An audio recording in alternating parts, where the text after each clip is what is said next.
Bismillahirrahmanirrahim. Assalamualaikum warahmatullahi wabarakatuh. Selamat malam, halo semuanya. Perkenalkan, nama saya Muhammad Arif Rumau, biasa dipanggil Alken, dengan NIM 25416418 yang prodi manajemen Fakultas Ekonomi. Anjay.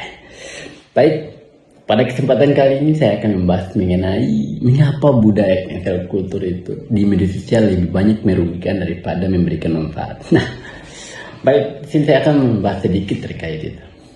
Di era digital sekarang, media sosial telah menjadi bagian tidak terpisahkan dari kehidupan seseorang. Kenapa? Karena kehidupan kita atau kehidupan seseorang, hampir setiap hari kita menggunakan media sosial untuk mencari informasi, berbagi pengalaman, menyampaikan pendapat, hingga berinteraksi dengan orang lain. Namun, di balik berbagai manfaat tersebut, muncullah sebuah fenomena yang semakin sering terjadi, yaitu apa? Coba, yaitu cancel culture. Oke, lalu apa sebenarnya yang dimaksud dengan cancel culture? Cancel culture adalah tindakan ketika banyak orang secara bersamaan, bisa bilang bersama-sama atau bersamaan, memboikot atau mengucikan atau menyerang seseorang di media sosial karena dianggap melakukan kesalahan. Ya, dibilang kesalahan.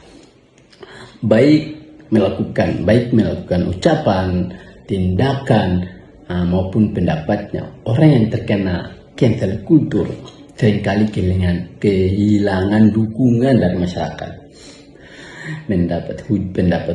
Dia mendapatkan hujatan, bahkan kehilangan pekerjaan atau kesempatan dalam karirnya.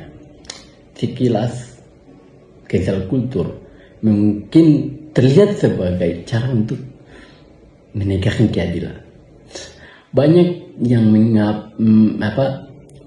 beranggapan bahwa seorang yang melakukan kesalahan memang harus menerima konsekuensi atas perbuatannya.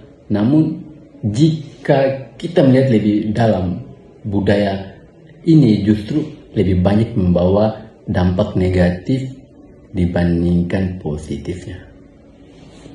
Alasan pertama adalah karena cancel culture seringkali menghilangkan kesempatan seseorang untuk menjelaskan atau memperbaiki kesalahannya. Di media sosial, di media sosial, informasi dapat menyebar dalam hitungan menit, detik. Sayangnya, tidak semua informasi telah dipastikan kebenarannya. Nah, seringkali masyarakat langsung memberikan penilaian hanya berdasarkan potongan video, tangkap layar, atau cuplikan pernyataan tanpa mengetahui konteks yang sebenarnya. Nah, akibatnya seorang bisa langsung dihujat oleh ribuan, bahkan jutaan orang di media sosial.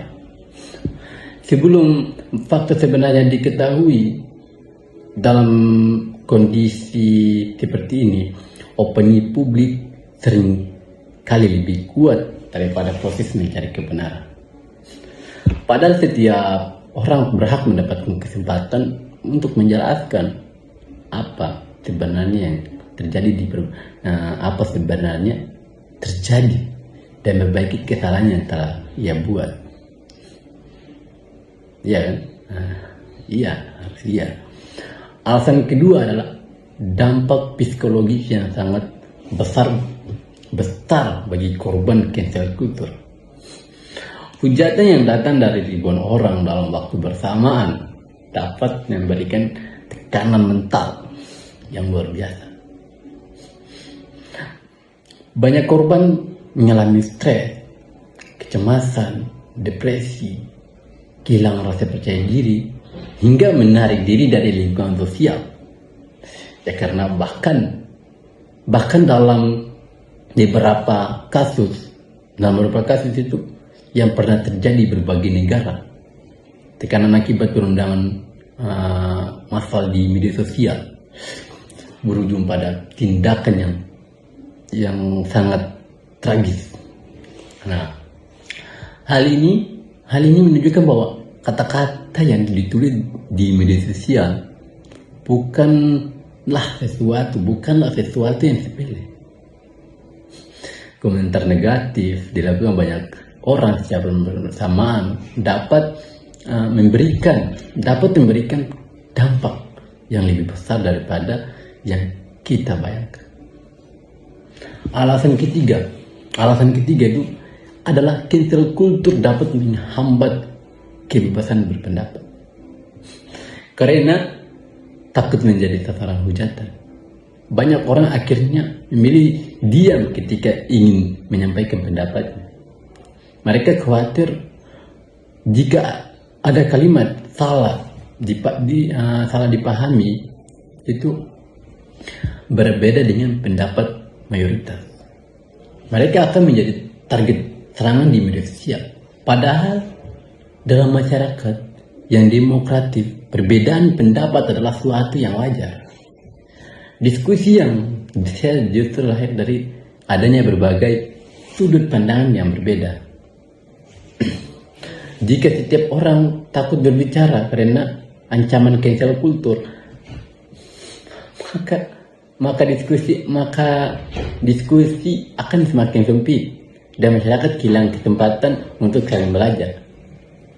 Alasan keempat adalah cancel culture seringkali berubah menjadi perundangan digital atau